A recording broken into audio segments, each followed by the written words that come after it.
Welcome to Free Your Inner Guru, the podcast for discerning seekers, where we have all the community and none of the cult. I'm your host, Laura Tucker. I have a timely conversation for you this episode, an interview with Wolf Terry, a contributing writer for Yoga Journal. Wolf has become a polarizing figure in the yoga and wellness world, especially these past 2 weeks after the release of her article in Yoga Journal titled "Getting Vaxxed Was My Act of Ahimsa." Just in case the title of that article seems like that one more thing about the pandemic you can't deal with right now, I encourage you to hang in. This conversation can save you a lot of time and bring you up to speed on why it's never been more important to be a discerning consumer. The show notes for this episode are extensive. Links are included to every reference and source of information mentioned, whether it be articles, social media posts, other podcasts, and documentaries. If you are new to the show, welcome. This is episode 89.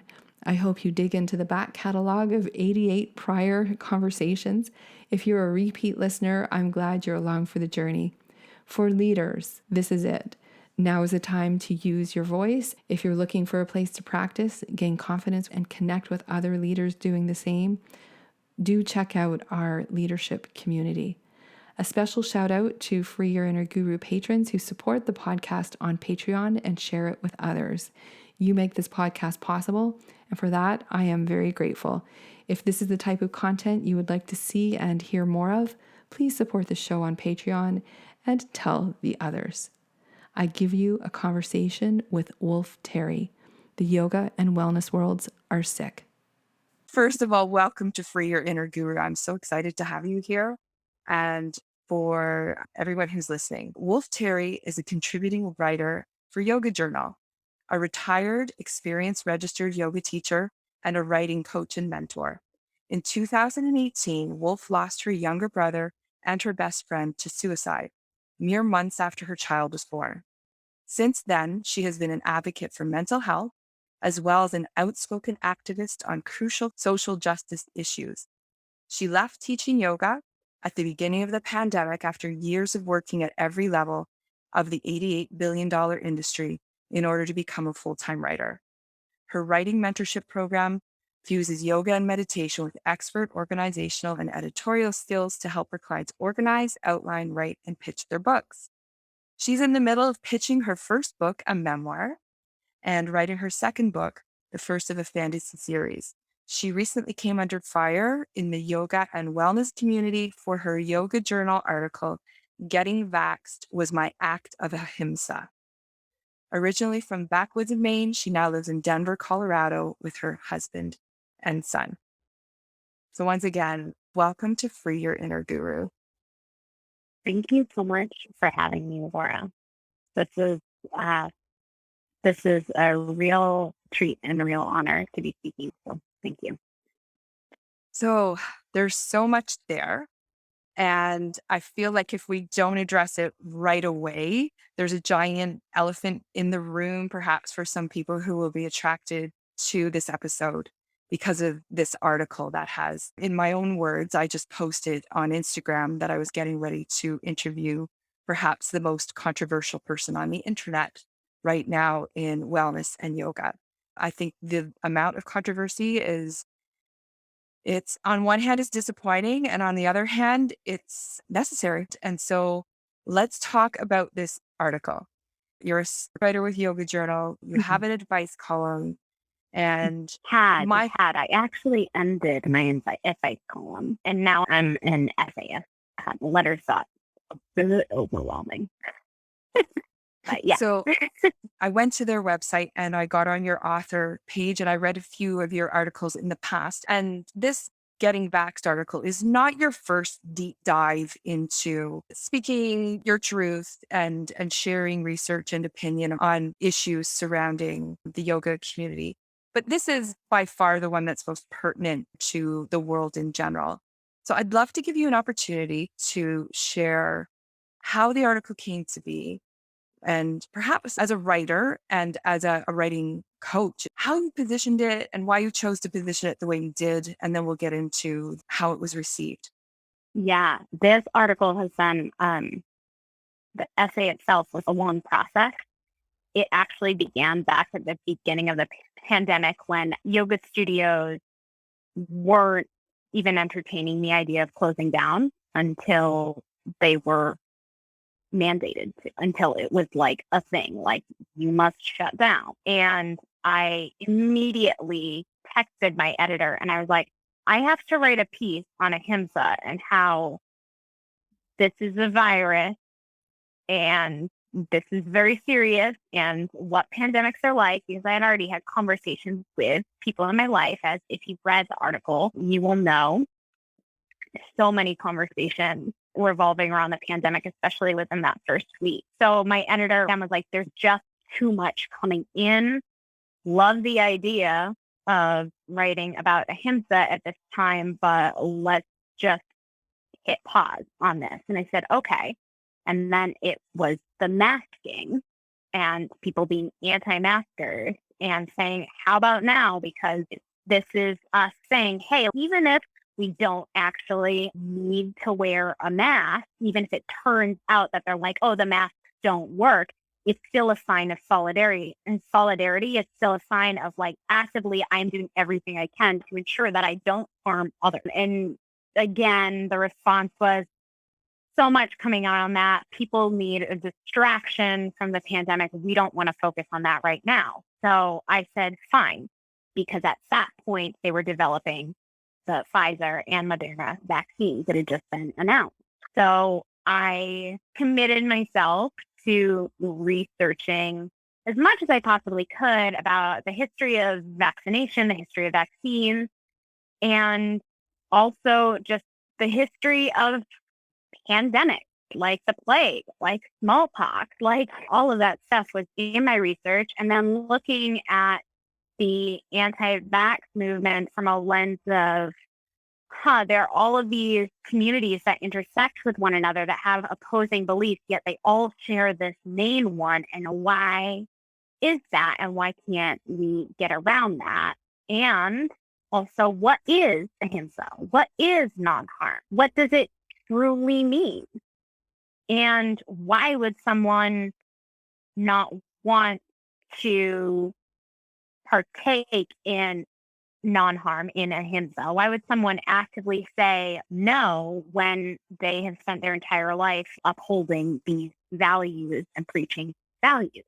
So just looking at it from that lens and then taking it personally into my own personal life and saying, this is what I know from each of these topics that we're discussing, and this is how they relate to one another. And this is why, for me, I am choosing to follow public health guidelines. I have chosen to get vaccinated. I'm socially distancing still because my child can't vaccinate yet. So just all of those things, not as like everybody should be getting vaccinated immediately right now, but ultimately the reason why we need to talk about this right now is because it's part of our yogic values, which ahimsa is one of the yamas of the 8 limbs of yoga.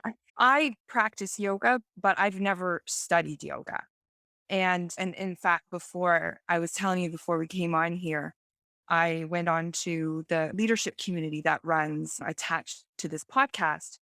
And I made a note in the coming soon topic area saying later today, this is who I'm interviewing, Wolf Terry. Here's the article. And I tagged in one of our members, Lindsay, who's a yoga therapist.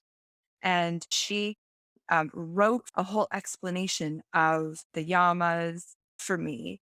Yamas being how you interact with others, niyama, how you interact with yourself, and ahimsa. So can you elaborate on that a little bit? Because this is like ethics and foundational stuff. Okay. So this is yoga ethics. Most of what society sees as yoga is someone in downward facing dog or sitting in sukhasana, crisscross applesauce in a prayer position. Like, yes, that is one limb of the 8 limbs of yoga. That is yoga asana, which is the physical practice of yoga.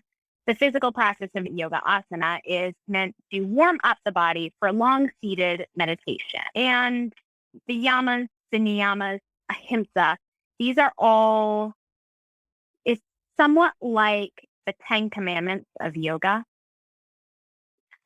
I Got don't it. for people like to just make that correlation without me deep diving and giving half an hour long explanation of each and every single limb. But that's a really good thing for people to compare to relate to. It's really mainly how you interact with yourself, how you interact with the world around you.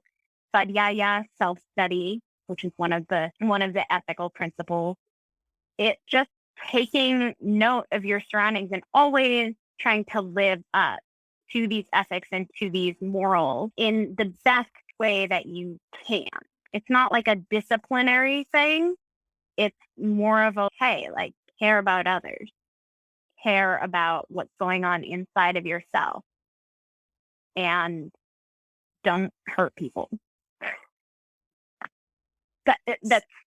That's to simplify it really simple. And that's where that mindfulness kicks in. The idea of mindfulness, dharana, of meditation, that a lot of yoga teachers like to speak on and talk about.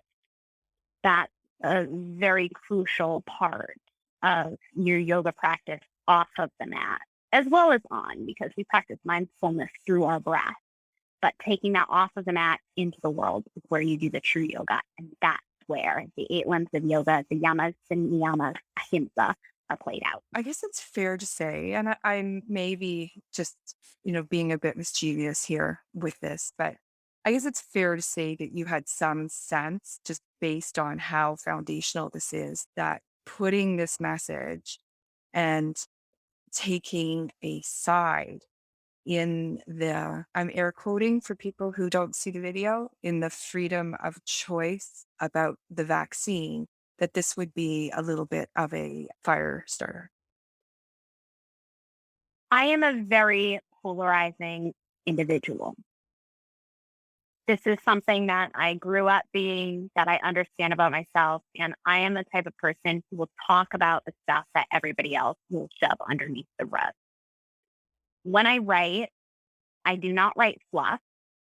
I'm not going to write a 10 best yoga poses, because that's, first of all, not a thing. And secondly, it just doesn't apply to the world that we live in today. It's not going to help. It's not going to make any sort of impact or change. So when I wrote this article, I knew that it was, for lack of a better term, cause shit to hit the fan. Mhm. I full well knew it. It's not that I was trying to instigate it. It's that I was looking around me and seeing that nobody else was saying it, even though plenty of people with larger platforms, with who could spread their voice further, big time writers, big time yogis, could have said it after they get the vaccine or post a selfie of themselves saying it. But they don't, because they either, one, don't want the backlash, or two, they don't think it's their place to say it. So if no one else is going to say it, no one else is going to step forward and state the obvious, then I'm willing to do that, not because I'm brave, not because of anything else, but because people are dying, because there's things that are happening in our world that are awful and terrible, and it's our own fault. And we need to take responsibility for all of these social justice issues. And we need to take responsibility for the fact that we've been in this pandemic for nearly 2 years now, and really talk about what we can do to make everyone's lives better and to stop losing people. So Yeah. that's why I wrote it. That's why I did it. For me, it was very much love centered, and my core beliefs are that even if I don't know somebody, I don't wish them pain. I do not wish death upon them. Even if I don't agree with them, it's pointless to wish harm upon people who don't agree with you. I'd rather you just live and be able to talk about this like we're talking about it Yeah. right now. And Please learn just how to have understand. a nuanced conversation, or learn how to disagree constructively, all the things that it's so glaringly obviously needed in our Yeah. society. Before we got on, and I don't know if the regular listeners know that I do this often with guests that come on, but recently I wrote an origin story for the podcast, because I never know how much of my own backstory to include if it's, and it's not the Free Your Inner Guru isn't about what went down in my life, but it sprang out of it. And so I often send it to guests when I think that my own experience can either provide context, insight, or just heighten the conversation or add more value to the conversation. And one of the reasons that I jumped as soon as I read that, I got right on Instagram. I jumped to invite you on the podcast because you, in the research, that even though it's a first person essay, but you've included a lot of research in it because of the people you know in your life who are either epidemiologists and so forth. The section that you included about the mRNA vaccines jumped out to me because in the early 90s, I was actually doing a science degree in psychology at the University of Toronto. And I went down this stream for, what was I doing? Trying to remember. But I went down a stream of studying abnormal psychology, but the best profs were in statistics and also in the labs. And there were these two profs in the labs. I really liked them. And so I went down, I was reading textbooks called Psychoneuropharmacology and performing, this is the 90s, everyone just hang on to your hats, performing experiments on live animals. It was just talked about that, you're studying what a virus is and studying how things act in the body. And it was known at that time, and I think I took for granted at the outset of the pandemic because I graduated in 90. So they were already talking about it in the late 80s about DNA, RNA, and messenger RNA. And one day they're starting to think that one day they're going to be, instead of traditional vaccines, that they're going to be able to deliver the coding. I remember this, the code for the virus into the cells. And it sounded like the most sci-fi stuff imaginable. But when we come to 2021 and the vaccines were developed so quickly using this new technology, we're both making arm gestures and air quotes because this is a large part of the argument. Because it wasn't quick. It was 35 years in the process. Yeah. And you are living proof of that. Like you witnessed the beginning conversation around that, which is absolutely remarkable. What I would give to be in that room. Was it really cool hearing that? Were you freaked out? Well, I was freaked out. I think that's why the comparison to the sci-fi, it just seemed too far out there at the time. And you look at everything that has advanced in the last 35 years, then this is completely congruent with taking giant building sized computers and putting them into your watch or just about anything that isn't. This is what like technology is. This is what technology and evolution and advancement is. This is what happens. This is why we no longer sit around an open fire merely for warmth and to cook food, but we do it for pleasure now. Like people used to have to do that because that was the only way to get warm. Now we have heating systems. We have things like plumbing. We have AC. This is a technological advancement. And if you have a smartphone, I have news for you. You're probably contributing to more harm in the world than you think because smartphones, as we know, it's the labor that is used to build them, all of the resources and everything is harmful. But we have them, and they have made our lives easier. They have connected the world, and they've made us a little bit more culturally conscious in a lot of ways. So it's just this idea where we get freaked out about these things at first because it seems sci-fi, and then you realize, wait, this could be real. Like so our house, and my son is 3, and we're really big into the Marvel universe. And I particularly love Iron Man because of not only his character arc, but because the nanotechnology that he introduces in the second to last Avengers movie, Infinity War, it's like this nanotech where it's oh, it exists in my watch, in my chest, in my wherever, and a whole suit can unfold from it and all this stuff. And this also was in Black Panther as well, where it's like in his Right. necklace and everything. And I'm like, that could never happen. And then I took some time. This was a couple weeks ago, and I like really started thinking about it while I'm watching this movie with my kid, who's like got his whole hands on and punching things. And I'm like, this will probably happen in my lifetime. That what I am seeing there that looks like sci-fi will probably happen in my lifetime. And I'm gonna think that it's really cool. Like, I'm not gonna be freaked out about it because I'm already seeing all the things that are happening that have just made the world a better place in many ways. This is so not what I thought we'd be talking about just now, Me but either, but we I know are. we are, but, and we'll just go with it. I think it points to there's good and bad in everything, Light and or dark, there's baby. inherent challenges in everything.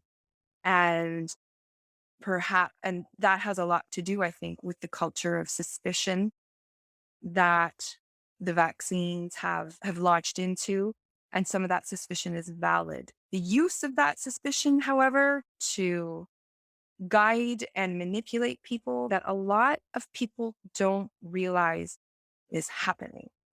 And what at the beginning of the pandemic, I was in a bit of a weird space.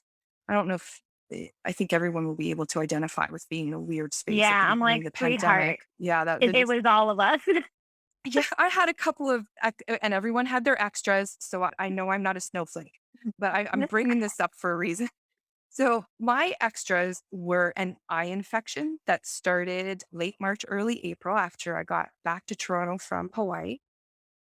And then in July, when things were still seriously locked down, and I'm in Toronto, Ontario, we were seriously locked down the better part of a year and a half. Like, we had a respite last summer, and then we were back into lockdown in November. We're out in stages now. So anyone listening from outside of Ontario, I challenge you to find a more locked down place in North America. So there's that. And last July 1st, I had the distinct, I don't want to be sarcastic, it wasn't pleasurable at all. I got to relive my own personal journey through the Wondery Guru podcast that I was in. And that's the story of what happened in 2009 when I was very much a self help consumer. And it was very early in my coaching days. And I'll bottom line the story for everyone. It's horrific and horrendous. And there's a movie documentary about it out there. And there's the called Enlighten Us, and there's the Wondery Guru podcast. But what happened was, at the end of a wellness, spiritual self-help retreat, a whole bunch of us went into a quote unquote sweat lodge as a ceremony to close out the retreat. And every single thing that could have gone wrong went wrong. And there was an absolute crisis in leadership. And three of the participants in the workshop, including the woman who was beside me, they died. And so that came out in the middle of the pandemic last summer. And I heard myself telling the story in the Wondery podcast. And some of my frustration of that experience led me to start writing a memoir, which is a fun synchronicity that you're guiding people in writing memoirs. So you'll get the process. I started writing the memoir, and one thing led to another. I got out my big box of journals. I started reading, and I went into the years 2007 and then 2008 and 2009 leading up to the Sweat Lodge. And I thought I was going to read some thoughtful reflection. I even thought the memoir might be already written for me because of what would be in there. And I did not get what I was looking for. It was opening up a literal Pandora's box and seeing that while there are some concepts that I use, that I believe in, that I practice today, a lot of it was gibberish. Mhm. And it was around then that I got a clue 12 years later that despite all of my protestations, that there were signs of indoctrination. Yeah. And indoctrination, once you're out of it, you can pick it up very easily. This is what we had discussed before we started recording, but you can pick it up very easily from other places. Like you can tell, oh, I'm not going to touch that. That's cult-like behavior and dynamic right there. I'm not going to walk towards that because I already know what's there. But it's really hard for us to look back and really relate to the person that we were when we were in it, because it's brainwashing essentially, and it's manipulation. It's all of these things that really just take you away from yourself, which this is what your podcast is about, from your own, not just intuition, but knowing and knowledge and common sense and conception and perception and all of those things, and says, do not trust this out here. Do not trust what is inside. Do not, and all the people who are saying, oh, I'm choosing to do this because this is helping people, or I live my life this way, they're wrong. And they're the ones that are going to be, sent to hell, or they're the ones that are going to die, and they're part of the human experience. So don't pay attention to them. Don't let them try to brainwash you. Listen to us. Listen to over here. It's just like a magic trick that they're trying to do over here with this hand, when really what's going on that they don't want you to look at is just going to take away from whatever it is they're profiting or benefiting off of, from your fellowship, from all of that. It's a really hard thing to escape and especially talk about. And I think that based on the comment section of the Yoga Journal teaser post that they posted on my article, we could see a lot of that resonating within the opposing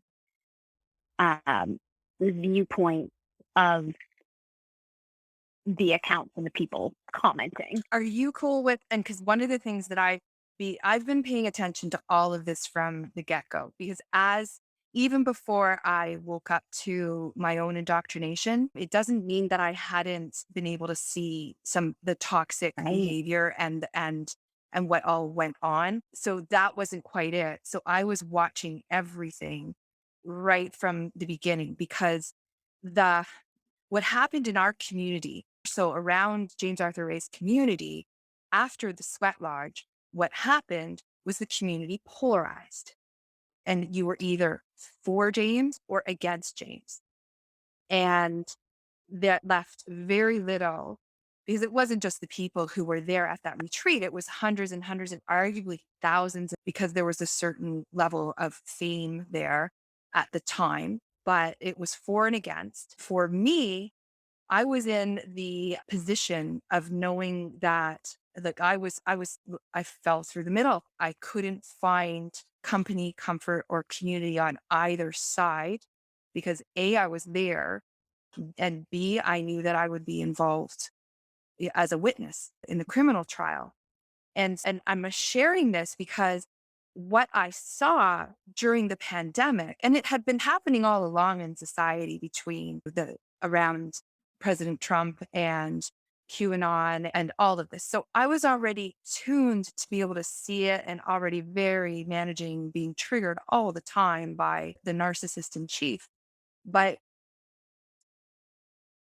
see, even talking does it, right? It's just boom, there's that sort of trauma You response. disassociate a little Yeah, bit. You yeah, disassociate a little totally. bit. And I think a lot of people looking at the comment section who, like you, felt that they fell through the middle, like, this isn't the yoga world that I'm familiar. What is happening here? Why can't we all respect each other's views? Here's the thing. Here is why I am staunchly in opposition of anyone in that conversation, anyone in the comment section who said that I was being paid off by Big Pharma, that Yoga Journal was again trying to brainwash us and indoctrinate us, and there was always an agenda. It's because that behavior is harmful. That language is harmful. It's harmful in our communities. Right now, especially, it is harmful, especially because the point of focus is a vaccine that is saving lives. And the fact that we allow misinformation, disinformation to exist and that it has existed for so long in this community is saying something about what this community is doing, which is just allowing you to choose your own adventure and follow whoever it is that echoes views that make you feel validated. There's a difference between sovereignty and agency and doing whatever the fuck you want without consequences. When you choose not to get the vaccine, you are making a very solid choice. You are saying that this is what I see as wellness for me. Okay, then wear a mask. Don't go out in public. Stay home. Mhm. One of the things that I'm starting to accumulate is a number of tools and signs that this shit is happening.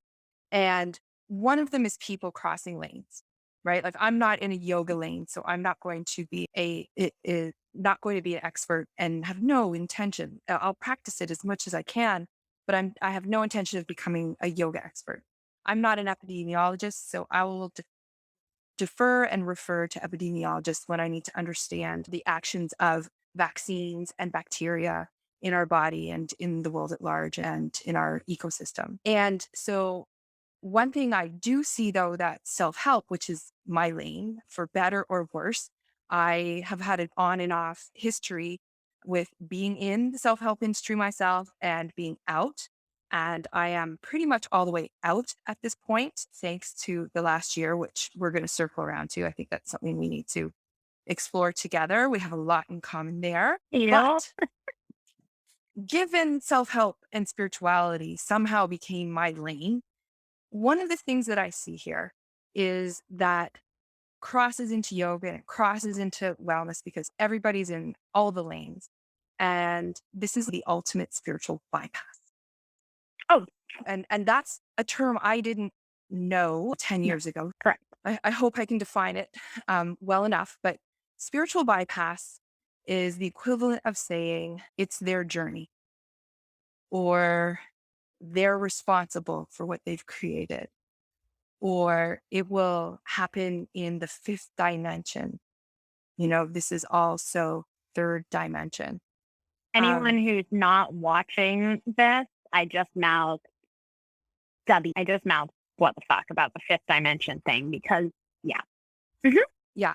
And I'm going to park that one because it's not my lane. I should get someone whose lane it is to explain it to me. Spiritual bypassing, it's very prominent in the yoga world. And I'm not saying I'm an expert on it, but I have experienced it firsthand. I have, at the very beginning of studying the path of yoga, I partook in it. And it's very much this idea that I can do whatever I want. It's my journey. You do yours. It's all good. It's all fine. You do you. And like, I'm just allowing spirit to speak through me. All of that, like, that is spiritual bypassing at the highest when it's in concern with actual issues that we need to confront and talk about, actual health related things that are harming people, things that, are harmful to ourselves that we really need to say, okay, are you spiritually bypassing because this is a hard topic for you? Or are you bypassing because or are you not bypassing at all? And you just, for whatever reason, see what's happening, you understand what's happening, and you just don't want to comply. Mm-hmm. So there's this whole other level where there are people who are like, this is my truth. And then there are people who are like, I'm never going to get it done. I'm never going to get vaccinated. Done. It doesn't align with my values. It doesn't whatever. Spiritual bypassing Mhm. because they don't want to look at the hard. They also don't want to, most of the time, wear masks, socially distance, abide by public health guidelines, stay home.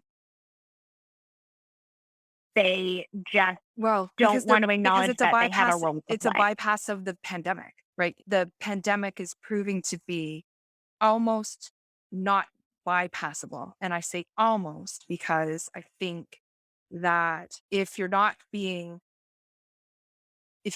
directly affected, and there are people out there who haven't been directly affected, like they haven't lost their businesses, no one's lost that they know has lost their job, nobody's lost their health, their income is not disrupted. I know I'm sounding heavy on the money side right now, but nobody they know got COVID. Maybe they didn't like to go out all that much in the beginning. There are people who the pandemic has quite suited from a socio-economic, very personal point of view. I know have some friends who have been relatively undisrupted. Over here, Mhm. oh my gosh, my husband lost a job, my business evaporated, my eye infection hadn't percolated to the top, on the list yet of symptoms, but it's even possible that it was long COVID. And I'll never know because by the time anyone would ever mention doing some antibody testing, it was well past the point.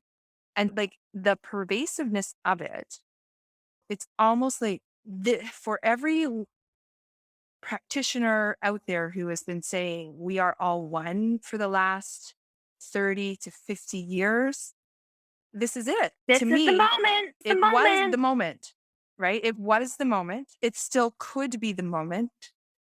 And Yeah. by and large, and this is why I pulled the pin and in favor on staying. There's other reasons, but this is by and large why I was like, yeah, I think I'm done. This is just getting stupid.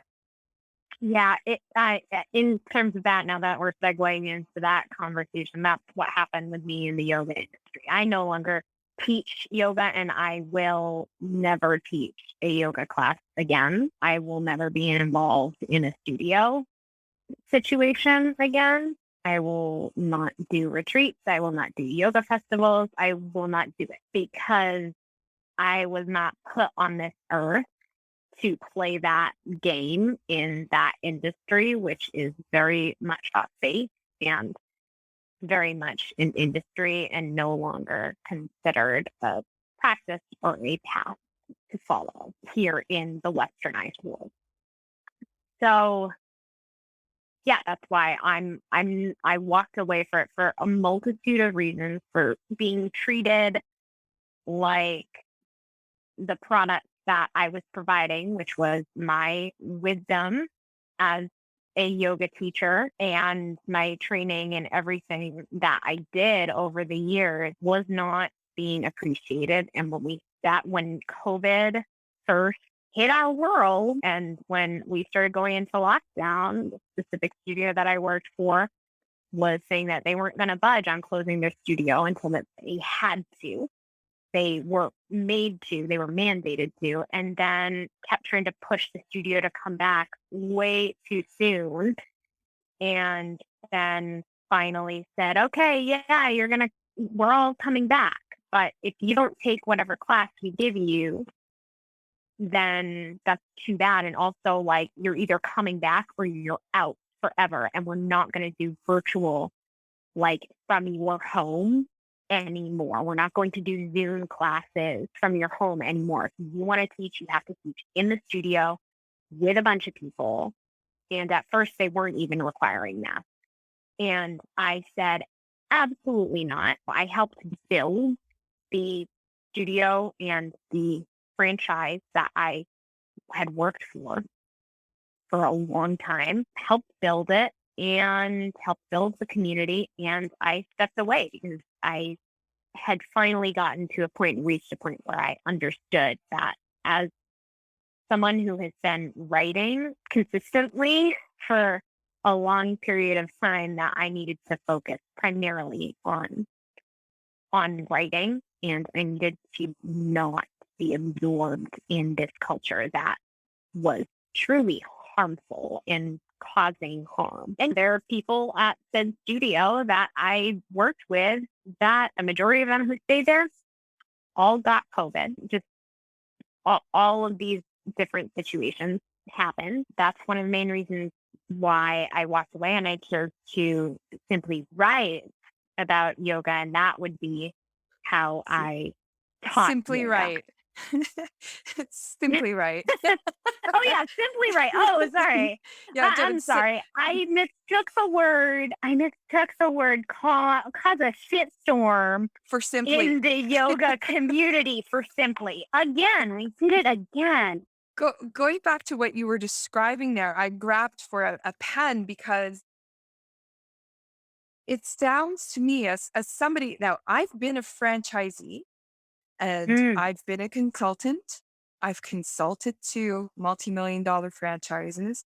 I've consulted to small business. I've run small businesses, and every single thing that you described there in terms of that decision to not run classes either from Zoom or on Zoom does not seem to me to be a business decision or a decision based on what could be lucrative or possible to create. And I say this watching my yoga studio down the street behave completely the opposite of what you've described. Let me clarify. and- They were and- still but- doing Zoom. Let me clarify. They were still doing Zoom classes from the studio. But if you So- couldn't, like, I couldn't go in because I didn't have childcare. And when I explained that, can I still teach from my home? The hard answer was absolutely not. Absolutely not. You cannot teach from your home, Okay. which was like, okay, but there's still this mass amount of people that want to only practice from their home. So then it would be 2 or 3 people in the studio and 50 people online. Right. So that is where it wasn't that they weren't doing Zoom classes at all. They were, but they were requiring all of their teachers to come in Right. unvaccinated because it was before the vaccine and risk their wellness and their health and their family's wellness and health to meet their bottom line so that they could sell all of the leggings and the merchandise in their stock. I was going to say, and it may still apply, that it seemed like a decision based on dogma versus profit, but it may be both. It may be both. It was mostly profit. Yeah. I'm just going to put it out there because I know exactly what the situation was. It was pretty much entirely based off of profit. So they were putting wealth over wellness. I think if you trace a lot of this back, that is actually one of the best yardsticks, is to trace it back and look at what's coming first. Is it people or is it profit? And It's profit every time. The last episode just before this one, there's actually an in-depth discussion of late stage capitalism and the patriarchy and profit over people. So if people are interested in going back, it's a good one with Shulamit Berleft. It's very good, but it is very much along those lines. And when you get to a point where it's like what I am teaching and what I am preaching does not align with the place where I am teaching it in. And also I'm exhausted. And also half of my students are part of the pastel queue and the sovereign mob. And I don't want to be associated with that. When I was like, yeah, I'm done. Bye. How do you feel like about explaining in case someone doesn't understand the reference to pastel queue? Oh, yeah. So pastel Q is sort of a term coined by Matthew Remke and his cohorts and co-hosts on Conspirituality podcast, which my article and a discussion about all of this situation was just recently discussed, along with Annie Kelly, who is a brilliant researcher and wrote this brilliant thesis and now has a brilliant podcast about vaccine history and hesitancy and all of the intersectionality between anti-feminist movements and anti-vaccine. It's incredible. Anywho, pastel Q is referring to people who people who, and I'm not going to say single issue voters, but people who are like, I'm a spiritual person. I'm a guru. I'm a shaman. I am doing this and this. And they believe in all of these QAnon conspiracy theories and they'll latch onto them because it validates the things that they were already profiting off of, but socially they don't align with the roots of the QAnon cult movement, which is based in white supremacy and all of that jazz. The Republican Party, just gonna say it, like all of that. It's almost worse than people who are like, I'm socially progressive, but financially conservative. These are people who are very much used to, in the wellness world, being able to do whatever they want, have their woo belief, and really believe that these conspiracies are truth and that it's their truth, and they'll align with anti-feminists. They'll align with super ultra conservative people who are evangelical Christians, because those people too say, we don't want to get the vaccine. We're not going to do it. It's bad. We're not going to do it because there are aborted fetuses in the vaccine. We're not going to do it that. But then at the same time, we'll go and be very pro-choice. And I'm very much like against this and against that are completely opposing views of the groups that they're aligning with. So it's woo culture. If you really want to get It's into woo it, culture it's woo like, culture. and I think that this is how naive I was to it initially. My assumption was that the people who I shared spiritual values with, that I would also share political values with, just because it seemed to me that, I'm keeping in mind the audience, right? So I live in Canada, and Canada is down the continuum toward the left continuum compared to the States. Mm-hmm. Not so Yeah. far, but Yeah. our Well, society will just ever so slightly more socialist than just a American wee bit more society. progressive. Just that gap seems to be narrowing in a direction that I'm not altogether excited about. But it was, and this is where I have a sense that a lot of people who are either on the fence or haven't gone for their first shot yet and are in a stage of delay. I understand wanting to delay. I wanted to delay. I wasn't, I don't know why, couldn't explain it. I wasn't keen on AstraZeneca. Although when I was offered the opportunity on the fly one day, when I happened to be out of the house at a very rare appointment, I tried to jump at it. So that showed me a lot about, when push came to shove, how I felt about AstraZeneca.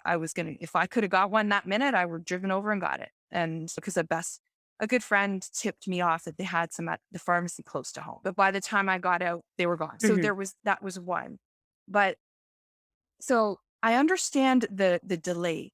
But what I think a lot of people don't understand is that where the leaders who are either swinging around the continuum from this pastel Q point of view, or just purely the giant P is for profit point of view, is that a lot of this has its roots in QAnon, which has its roots in very racist ideologies, as well as very sexist, misogynist, abusive ideologies. And because most people don't spend their time listening to the Conspirituality podcast or even this podcast, and they're tapped out because they're managing their pandemic chaos life. Yeah, it's true. It's true chaos, and they're not really paying attention. And you trust your friends on Facebook more than you trust the news now. And if your friend on Facebook says this thing or posts this incorrect piece of misinformation, you're going to believe it because you have an emotional connection to that person who posted it. And you're more likely to align with it in this scenario because we're so isolated and disconnected from the world around us. And listening to podcasts takes time. I admitted to you, I only got to listen to half of your most recent podcast because my life is chaos. Would I have liked to listen to the whole thing? Yes, of course. But there are plenty of people like me plenty of parents in particular who are just like, can't, we do not have time to properly and soundly educate ourselves on all these topics because we are trying to like hold everything together. And then there are people who just want to go out and have a weird like drug trip with their friends and are just done with this pandemic because it really doesn't affect them enough and they're young, they're not going to die. So there are people from all demographics who just, if they were more informed, if they were paying attention to their news feed on social media as much as they were paying attention to public health officials or even experts in the field. I follow a bunch of experts on social media, medical research experts. I'm related to a medical research expert, like just all these epidemiologists, all of this stuff. So it's already part of my daily conversation. It's not intimidating for me, but for a lot of people, particularly in a lot of areas that are already very isolated communities within churches and with a lot of stay-at-home moms and everything, they are more susceptible to this indoctrination. And the outrage that ensues when any of this is discussed is just overwhelming, which is why there were over 4,000 comments in the comments section of Yoga Journal for a teeny little teaser post to my It wasn't even the article. It wasn't even the article. They didn't even read the article. It was just a teaser post. If they had read the article, they would have been like, oh, this is her own personal journey toward getting the vaccine. It's based in love for her. Great. Okay. Maybe it would have convinced a few of them. Maybe they would have thought differently. Maybe they wouldn't have been so erratic in their response. But because it's like this hard won emotional belief and also this educational gap that they have, they're going to get really defensive. And that's why there's going to be fire. And that's why me just writing the article and putting it out there as the first person to do that in regards to vaccine within the yoga and wellness community was a very big deal, is because people have been skirting around that issue for a very long time. And it needed to be said because many of the people within the yoga world, it's a Venn diagram of yoga and QAnon. Wellness, the wellness community, the QAnon conspirituality type of community, conspiracy theory and spirituality. So that's just what it is. As I was listening to you, I was thinking about something that I'll just refer to it. So that post I referred to earlier that I dropped into my discourse community, and it really illuminated for me where I think, and I'm not sure if this was your intention or not, but I think it's definitely an effect that your article is having, and as well as showing the way a little bit or a lot for people in terms of like you're bearing up. It appears at least pretty well under the pressure of this. But listen to what he had to say. He said, I'm really looking forward to hearing this interview. I don't think I have any specific questions, but I'm interested in hearing Wolf's take on the response to her article. I didn't know how much of an anti-vax presence there was in the yoga community. I don't even know what to say anymore on that topic. My patience for people who ignore and dismiss science in ways that put other people's health at risk has, shall we say, grown pretty thin. And I feel it when I'm reading it because there's just such a heaviness to it and we're all affected by it. I also feel that heaviness in there and it resonates deeply with me. Who asked this question? Oh, his name is Steve. Yeah. Hi, Steve. Yeah. And to give Steve, he's a psychotherapist. He's a coach. He's a podcaster. He's very much in this world or the associated world, and yet didn't realize. And I think very much like the self-help industry, the industry is not going to self-regulate. I really, I don't have any expectation of that at all.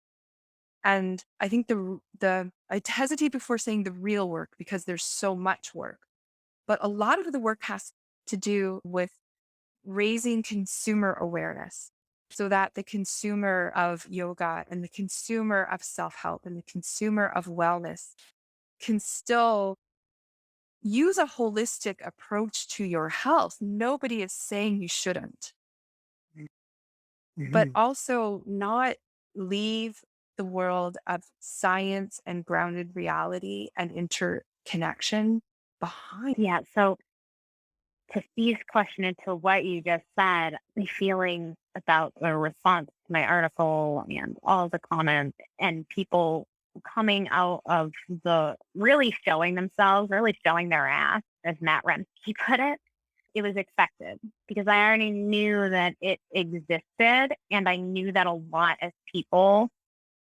did not realize that it existed. I knew that a lot of people who would go and drop into a yoga class every once in a while or really loved reading yoga journal because they love the mindfulness and because they really think that yogis are well connected and really aren't harmful people and don't have a harmful culture because that's what is projected. I knew that it would really open up a lot of people's eyes in this response. Like from the first hour of Yoga Journal's teaser post being on Instagram, I knew a lot of people were going to say, wow, I had no idea. Some of my students texted me, emailed me, and said, I was not prepared to see all of those comments. I had no idea that that this too was part of the yoga community, the wellness community. And it's one of those things where unless you are really in it and absorbed in it and paying attention to it and seeing all different types of people from all different walks of life daily as your job or just as like your everyday interaction, which was my life for a long time, yeah, you're not going to know it. You're not going to see it. If you're going in because you have one favorite teacher, if you were coming to my class on only my class because I was your favorite teacher, you're probably not going to know that because that's not at all aligned with who I am as a person or my values as a yogi. However, if you stay in a community, whether it be a studio culture or whether it be following a specific yoga person or guru around at all the festivals they go to, you will see it and you will either conform to it or you will walk away from it. And in this instance, I think we're going to see a lot of people walking away from the yoga and wellness community at large, not only because people are dying, which is terrible to say, but it's truly happening, but also because they've lost patience, because there's this futility in it that no matter what, like these people, those people, air quotes again, aren't going to get it.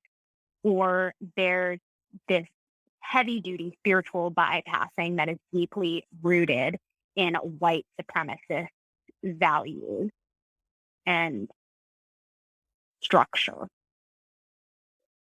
So right now, if I go to your Instagram, you are, which I will put a link in the show notes, obviously, to this, the article, all of it that we've mentioned as usual. But I want to highlight that right now, what you're doing is you're calling forward yoga influencers who have large communities and who have small communities to have a voice on this. And I'm watching with very keen interest because I think earlier in the podcast, you had listed one or two reasons why they don't. And I almost jumped in with number three. And number three for me is fear of a shrinking audience, fear of making less money. And I want to call that shit out because that's what it is. I'm getting a standing, she's clapping. That's I to would me, stand that's up.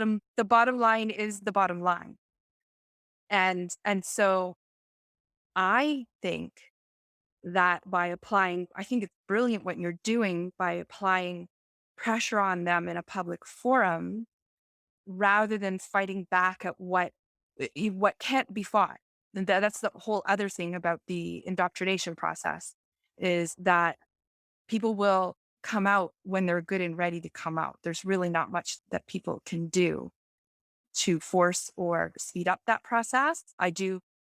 There are resources for that. That's a whole other conversation that will happen here on the show. But by calling these leaders forward, then it makes all the people who've picked up on your article and all people who've picked up on your Instagram and anyone who listens to this podcast now and others that you do, it makes them more aware to either press the issue as a quote unquote consumer or follower or fan or whatever hideous noun we're going to put to it, is that the leaders are not leaders if they're not willing to take a stand and come forward. And I think Mhm. honestly, you know what my yardstick is after my experience, if they're not willing to come forward, I'm assuming that they are full queue. That's it. That's my yardstick. I don't have a lot of time or patience Wow. for anything else. There's not many, but there are enough good people doing the brave. I know you don't like the word brave, but it is brave work to put yourself I into a situation where people are going to have a view Yeah. about you. People can have as many views about me as they like. When my brother killed himself, I decided that I truly didn't care. I didn't care about how I looked as long as I was living my life in such a way that, as my friend Jen Pasanoff says, when I die on my deathbed, I will say, I have done love. And right now, it is very unloving to your followers, to your fans, to your students to shirk away responsibility from an incredibly crucial and life threatening issue. It is the opposite of ahimsa, of non harm, of love. It is great harm. And it's the opposite of leadership. Yeah, It's vacating the post when you're most needed. yeah. So Wolf, I want to invite you back for a part 2 because Okay. there's so much that to cover that's not related to the vaccine, the pandemic. And I'm so sorry. I'm so glad you brought your brother into the conversation. And my heart just hurts thinking about that experience. But I'm sure you have a ton of wisdom that comes from that beyond stopping caring what other people think about you. And you see how powerful that is. And I've seen you very publicly say, because others are saying, for anyone who's listening who has a small following, do not think that your following is small. If you have 5 people who are paying attention to what you say and do Those are and five following, people.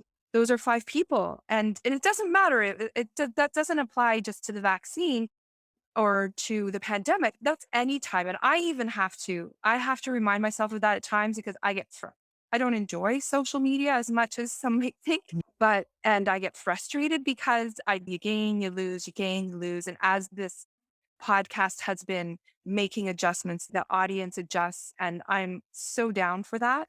And plus, you never know who and where is paying attention and what that ripple effect may be.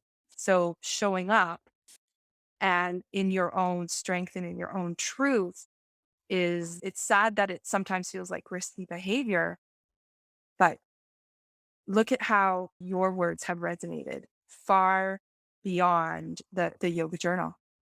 Please don't make me cry. It's very hard for me to cry right now, but I'm about to. No, but We're going they to talk are. about that in part 2. That in part 2. But thank you. We have to take very good care of each other. We just Yeah. all have to. What a pleasure. Thank you so much. I don't even know a right way other than to end part 1, except for with big gratitude for responding to my request when it came in like a shot. And I guess that's a pun intended. And Oh man. it's all that. And I'm very much looking forward to seeing what comes out of all the meaningful conversations that come from this work.